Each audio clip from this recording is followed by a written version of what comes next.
Welcome back to Karthik bio academy YouTube channel. ఈ వీడియోలో మనం స్కూల్ అసిస్టెంట్ బయాలజికల్ సైన్స్ వారికి సంబంధించి ఇంపార్టెంట్ కాన్సెప్ట్ అయితే కంటెంట్ ఇస్తున్నాను. మరి ఈరోజు మనకి 11th చాప్టర్ అయినటువంటి మెథడాలజీలో బయాలజికల్ సైన్స్ ఎవాల్యూషన్ లేదా దీన్ని మనం జీవశాస్త్ర మూల్యాంకనం అని చెప్తాము. అయితే దీంట్లో ఎగ్జామ్ పాయింట్ ఆఫ్ వ్యూలో స్కూల్ అసిస్టెంట్ సంబంధించి 3 or 4 క్వశ్చన్స్ అనేవి అరేజ్ అవుతున్నాయి.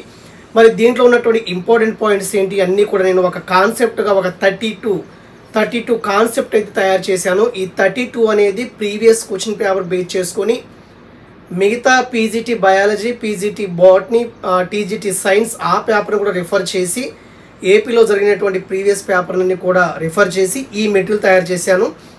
ఇది స్కూల్ అసిస్టెంట్ ఇంగ్లీష్ వారికి స్కూల్ అసిస్టెంట్ బయాలజికల్ సైన్స్ వారికి ఉపయోగపడుతుంది. తెలుగు మీడియంలో ఉంది. మధ్యలో ఒక 2 పాయింట్లు ఆర్సి శర్మ బుక్ నుంచి ఇచ్చాను.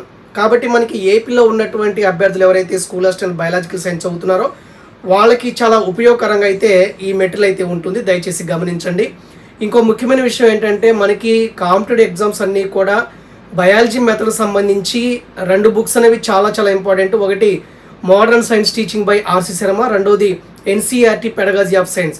ఆ 2 బుక్స్ని బేస్ చేసుకుని క్వశ్చన్ పేపర్ తయారు చేయడం జరుగుతుంది. కాబట్టి మీరు ఏ అకాడమీ బుక్ చదువుకున్న బీఎడ్ ప్రస్తుతానికి ఒకసారి యాప్లో కార్తిక్ బయో అకాడమీ యాప్లో అప్లోడ్ చేశాను. ఏ మెటీరియల్ అంతా కూడా మనకి Karthik bio academy app open చేయండి.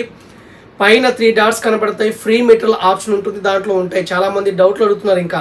సో దాంట్లో మీరు చూసుకోవచ్చు. అయితే ఈరోజు ఈ బయాలజికల్ సైన్స్ సంబంధించి నేను ఏం చేశానంటే మెథడ్ సంబంధించి కొన్ని ఇంపార్టెంట్ కాన్సెప్ట్ అయితే ఇచ్చాను. అంటే ఏ లెసన్ అంటే ఇది లాస్ట్ లెసన్ తీసుకున్నాను, బయాలజికల్ సైన్స్ ఎవాల్యూషన్. దాంట్లో నికష అంటే ఏంటి, మాపనం అంటే ఏంటి, మూల్యాంకనం అంటే ఏంటి చెప్పాను. అది కాన్సెప్ట్ అడగొచ్చు ఎగ్జామ్ పాయింట్ ఆఫ్ వ్యూలో. తర్వాత టైప్స్ ఆఫ్ ఎవాల్యూషన్, లోప నిర్ధారణ మూల్యాంకనం అంటే ఏంటి, రూపణ మూల్యాంకనం లేదా నిర్మాణాత్మక మూల్యాంకనము లేదా సంకలన మూల్యాంకనం అడగొచ్చు. ఎవాల్యూషన్ గురించి కూడా ఇచ్చాను. అయితే ఎగ్జామ్ పాయింట్ ఆఫ్ వ్యూలో మూల్యాంకనం రకాలు అనేవి చాలా important. Diagnostic evaluation, formative evaluation and summative evaluation, ఈ 3 కూడా చాలా ఇంపార్టెంట్. ఒక బిట్ అయితే వస్తుంది. రెండోది ఏంటంటే మనకి విద్యా మూల్యాంకనంలో లక్ష్యాలు, అభ్యాసన అనుభవాలు, అదేవిధంగా మూల్యాంకనం, ఈ 3 కూడా దగ్గర సంబంధాన్ని కలిగి ఉంటాయి. మనం ఇలాగ దీన్ని త్రికోణ ఆకారంలో చూపించవచ్చు. ఇది కూడా ఇంపార్టెంట్ బిట్టే. తర్వాత మనకి ఎవాల్యూషన్ ప్రాసెస్ గురించి ఇచ్చాను. ఎవాల్యూషన్ ప్రాసెస్లో ఉన్నటువంటి 5 స్టెప్స్ ఏంటి కూడా అది ఇవ్వటం జరిగింది. తర్వాత మనకి మూల్యాంకన సాధనాల గురించి కూడా బిట్ అయితే అడుగుతున్నాడు, అది కూడా కాన్సెప్ట్ ఇచ్చాను. తర్వాత విశ్వసనీయత అంటే ఏంటి, వ్యాలిడిటీ అంటే ఏంటి, ఆబ్జెక్టివ్ అంటే ఏంటి, లోప నిర్ధారణ పరీక్షలు అంటే ఏంటి, సాధన నికషలు అంటే ఏంటి, వ్యాసరూప పరీక్షల్లో ఉన్నటువంటి ప్రధానమైన లోపాలు ఏంటి, ఆబ్జెక్టివ్ క్వశ్చన్స్లో ఉన్నటువంటి ప్రధానమైన లోపాలు ఏంటి. తర్వాత మనకి వెరీ ఇంపార్టెంట్ కేంద్రీయ ప్రవృత్తి మానాలు ఉంటాయి. అంకమధ్యం అంటే ఏంటి, మధ్యగతము, బాహులకము, ఇవన్నీ కూడా అడుగుతాడు. విచలన మానాలు అంటే ఏంటి, వ్యాప్తి అంటే ఏంటి, తర్వాత శాతగణన అంటే ఏంటి, మరి అంకమధ్యం ద్వారా ఏం తెలుస్తుందంటే మనకి తరగతిలో విద్యార్థుల సరాసరి మార్కులు తెలుస్తాయని చెప్పేసి ఇలాగా ఒక ఎక్సలెంట్ మెటీరియల్ అయితే నేను తయారు చేశాను. సో ఇది తయారు చేయటం అనేది చాలా కష్టం అయినప్పటికీ కూడా అభ్యర్థుల యొక్క అవసరాల దృష్టిలో పెట్టుకొని మెథడ్ పరంగా already Telugu academy volume 1, volume 2 2023లో వచ్చింది, మీరు చదువుతున్నారు. ఓకే. తర్వాత నేను రాసిన బుక్ కూడా మీకు పీడిఎఫ్ రూపంలో ఫ్రీగానే అందించాను. తర్వాత మనకి అకాడమిక్ బుక్స్తో పాటు కొన్ని కాన్సెప్ట్లు తయారు చేసి ఇస్తున్నాను. అంటే మీదే, అంటే రెస్పాన్సిబిలిటీ అంతా కూడా మీ మీదే డిపెండ్ అయి ఉంటుంది. మేము ఎంత చెప్పినప్పటికీ కూడా మీరు బాగా చదువుకోవాలి.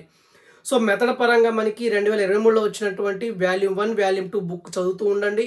మధ్యలో ఇలాంటి కాన్సెప్ట్స్ అనేవి కూడా మీ ప్రిపరేషన్లో ఉపయోగపడతాయి అనేటువంటి ఉద్దేశంతోనే ఇస్తున్నాను అనమాట. కాబట్టి చాలా కష్టంతో చాలా టైం టేకెన్ తీసుకొని రాసినటువంటి మెటీరియల్స్ అనమాట.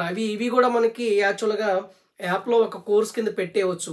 కానీ యాస్పిరెంట్స్ ఇబ్బంది పడతారనే ఉద్దేశంతోనే నేను కూర్చొని రాసి మరి మీకు కూడా అందిస్తున్నానంటే ఈ మెటీరియల్ అనేది చాలా వాల్యుబుల్. ఇది టేక్ ఇట్ ఈజీగా తీసుకోవద్దు. ఎందుకంటే ఫ్రీగా ఇచ్చేటప్పుడు మనకి దాని యొక్క గుర్తింపు ఉండదు. అలాంటప్పుడు మనం పెద్ద అమౌంట్ పెట్టేసి ఇచ్చేసినా దాని వాల్యూ బాగానే ఉంటుంది, కానీ ఆ వేలో మనం ఆలోచించట్లేదు. కాబట్టి ఈ మెథడ్లో ఉన్నటువంటి 11 చాప్టర్స్లో ఏదైతే ఉన్నాయో లాస్ట్ చాప్టర్ తీసుకున్నాను. ఎందుకంటే అది క్లమ్సీగా ఉందని చెప్పారు కాబట్టి ఆల్రెడీ వీడియో క్లాసెస్ ఒక 3 క్లాసెస్ ఈ వాల్యూమ్ 2 బుక్ని అనుసరించి చేస్తున్నాను. ఈరోజు మార్నింగ్ కూడా అప్లోడ్ చేశాను. ఓకే. అయితే ఈ మెటీరియల్ అంతా మీరు ప్రింట్అవుట్ తీసుకోవచ్చు. ఎలా అంటే మనకి ఫర్ ఎగ్జాంపుల్ ఇక్కడ చాలామంది డౌట్లు అడుగుతున్నారు. సింపుల్గా ఈ మెటీరియల్ అన్ని ఎక్కడ ఉంటాయంటే మీకు తెలిసింది, నేను చెప్పక్కర్లేదు. కార్తిక్ బయో అకాడమీ యాప్ని ఒకసారి ఓపెన్ చేయండి. ఇలాగ కేబీఏ ఓపెన్ అయిన తర్వాత మనకి ప్రతిదీ కూడా ఇక్కడ చూడండి డాట్స్ ఉన్నాయి, ఇక్కడ డాట్స్ ఉన్నాయి కదా, ఇవి 3 డాట్స్ క్లిక్ చేస్తే మీకు ఇక్కడ రెండో ఆప్షన్ వచ్చేసి ఫ్రీ మెటీరియల్. సో దాంట్లో క్లిక్ చేస్తే మనకి నెంబర్ ఆఫ్ మెటీరియల్ దీంట్లో ఉంది. మీరు ఎప్పుడు కూడా కార్తిక్ బయో అకాడమీ యాప్ని అప్డేట్గా ఉంచుకోండి, ఎప్పుడు చూస్తూ ఉండండి, మంచి మెటీరియల్ అయితే సెండ్ చేస్తాను. సో ఇదంతా మనకి టైం టేకింగ్ ప్రాసెసే అయినప్పటికీ కూడా విద్యార్థులు యాస్పిరెంట్స్ యొక్క అవసరాల దృష్ట్యా మరి ఇలా రాయటం జరిగింది. లాస్ట్ లెసన్ నుంచి నాకు ఒక 32 కాన్సెప్ట్లు అయితే వచ్చాయి. ఆ లాస్ట్ లెసన్ నుంచి ఫస్ట్ లెసన్ వరకు మీకు చెప్పడానికి అయితే ప్రయత్నం చేస్తాను, మీరు చదవండి. ఇంకో ముఖ్యమైన విషయం ఏంటంటే 1 or 2 డేస్లో మనకి క్లారిటీ రాబోతుంది. అంటే మ్యాక్సిమం మనకి టైం ఇవ్వచ్చు అనుకుంటున్నాను, చాలామంది అభ్యర్థులు అడుగుతున్నారు కాబట్టి అది సెకండరీ. సో ప్రైమరీగా మనకి మంచి టైం దొరికింది కాబట్టి చదవడానికి అయితే ప్రయత్నం అయితే చేయండి. ఈ మెటీరియల్ మీరు డౌన్లోడ్ చేసుకొని ప్రింట్అవుట్ తీసుకొని స్పైరల్ బైండింగ్ చేసుకొని ఎగ్జామ్కి వెళ్ళే ముందు, ఇప్పుడు చదవకపోయినా కనీసం ఎగ్జామ్కి వెళ్ళే ముందు రోజైనా ఒకసారి చూసి వెళ్తే మంచిగా ఉంటుందని చెప్పి నా అభిప్రాయం. సో ఏది ఏమైనప్పటికీ బయో మెథడ్ అనేటువంటి కాన్సెప్ట్ ఎక్కడ మీరు ఏ ఎగ్జామ్ రాసినా modern science teaching by RC Sharma ఖచ్చితంగా రిఫర్ చేస్తారు. స్కూల్ అసిస్టెంట్ బిట్టు తెలుగులో ఉంటుంది, ఇంగ్లీష్లో ఉంటుంది. ఆ ఇంగ్లీష్లో ఉన్నటువంటి బిట్ ఒకసారి మీరు ఎగ్జామ్ అయిపోయిన తర్వాత ఈ ఎన్సీఆర్టీ పెడగాజీ ఆఫ్ సైన్స్ బుక్లోను అదేవిధంగా ఆర్సి శర్మ బుక్లో చూడండి, యాజ్ టీజ్గా టెర్మినాలజీ దిగిపోతుంది, దాన్ని ట్రాన్స్లేట్ చేసి మనకి బిట్లు ఇస్తారు. కాబట్టి మనకు మూలాలు ఎక్కడ ఉన్నాయంటే modern science teaching by RC Sharma, ఆ బుక్కే మనకి ఆధారము. దాని తర్వాత పెడగాజీ ఆఫ్ బయాలజికల్ సైన్స్ లేదు, ఎన్సీఆర్టీది ఓన్లీ ఫిజికల్ సైన్స్ ఉంది. దాంట్లో మ్యాటర్ మనకు ఉపయోగపడుతుంది, ఎగ్జామ్స్లో అవసరం లేదు. ఎగ్జాంపుల్ ఉంటాయి కానీ అవి ఫిజిక్స్ రిలేటెడ్ ఉంటాయి. సో దయచేసి ఈ కాంపిటేటివ్ ఎగ్జామ్స్ రాసేటప్పుడు ఏదో మార్కెట్లో ఉన్నటువంటి బుక్ కొని మనం చదివిన ప్రయోజనం ఉండదు. ముందుగా ప్రిఫరెన్స్ చేయాల్సింది మీ దగ్గర ఉన్నటువంటి బిఎడ్ తెలుగు అకాడమిక్ బుక్స్ మాత్రమే చదవండి. దాని తర్వాత మీ దగ్గర ఉన్నటువంటి మోడర్న్ సైన్స్ టీచింగ్ ఒకసారి రిఫర్ చేయండి. ఇక నాలాంటి ఎవరైనా సార్స్ రాసినటువంటి మెటీరియల్ ఒకసారి ఎగ్జామ్కి వెళ్ళే ముందు చూసుకోండి, వెరీ వెరీ ఇంపార్టెంట్. ఎందుకంటే చాలా కష్టసాధ్యం, ఒక 4-6 గంటలు కూర్చుంటే ఇది రాయగలం. ఒకసారి మీరు ఇదే మెటీరియల్ 32 బిట్స్ ఉన్నాయి కదా, మీరు కూడా ఒకసారి కూర్చొని రాయండి ఎంత టైం పడుతుందో. ఎందుకంటే రాసేటప్పుడు చూసి రాయటం కాదు, గత ప్రీవియస్ పేపర్ అనాలిసిస్ చేసుకుంటాము, మరి ఫ్యూచర్లో ఏ క్వశ్చన్ అడుగుతాడో జస్ట్ హైపోథిసిస్ చేసుకుంటాము, మిగిలిన స్టేట్ సిలబస్ కూడా రిఫర్ చేస్తాము. అలా అన్ని కోణాలు రిఫర్ చేసి చాలా టైం టేకెన్ తీసుకొని చేసేటువంటి మెటీరియల్స్ ఇవి. ఈ మెటీరియల్ అనేవి ఆషామాషి మెటీరియల్ కాదు. మీకు ఏదో నేను రాశాను కాబట్టి సింపుల్గా అనిపించవచ్చు, కానీ దీని వెనకాల ఉన్నటువంటి కష్టం నాకు ఒక్కడికి మాత్రమే తెలుసు. కాబట్టి ఈ అవకాశాన్ని, మీకు అమౌంట్ లేదు కదా, చక్కగా అవగాహన చేసుకుని చదువుకుంటారని నేను మమ్మల్ని అందరినీ కూడా అభ్యర్థిస్తున్నాను. I wish you all the best. ఇలాంటి మరిన్ని వీడియోలు చాలా మన యూట్యూబ్ ఛానల్లో వస్తుంటాయి, యాప్ అందుబాటులో ఉంటుంది. మీ పని ఏంటంటే ఓన్లీ చదవటమే. ఓకే, మీ యొక్క హోప్ని ఎప్పుడు కూడా లూజ్ చేసుకోవద్దు. ఒకవేళ టైం ఇచ్చుంటే మనకి ఇంకా ప్లస్ అవుతుంది. ఎందుకంటే లాస్ట్ మే నెలలోనే మనకి ఫస్ట్ సైన్ చేశారు కాబట్టి దాదాపు మనకి 1 year ఇచ్చినట్లు లెక్క ఒక రకంగా అయితే.